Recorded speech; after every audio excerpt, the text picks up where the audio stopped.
பேர் வந்து செக்கு இழுத்துக்கான்.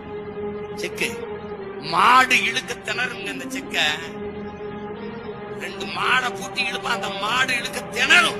அதை ஒரு மனிதன் இந்த மண்ணின் விடுதலைக்கு இழுத்திருக்கிறான் என்றால் நம்முடைய மதிப்பு மிக்க பெருமை மிக்க பாட்டன் பாபு சிதம்பரனார் என்பதை என் தம்பி தங்கைகள் ஆளுமனதில் பதிவித்துக் கொள்கிறேன்.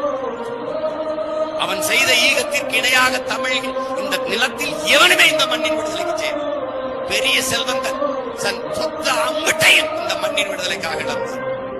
கடைசி காலத்தில் வறுமை அவனை அழுத்தும் போது வீடு வீடாக ஊர் ஊராக போய் மண்ணனை விட்டு தன் வறுமையை போக்குவதற்கு உழைத்து வாழ்ந்து செத்தான் என்றால் அவனுடைய வாரிசுகள் இந்த நிலத்தில் வார்டு கவுன்சிலராக கூட ஆகவில்லை.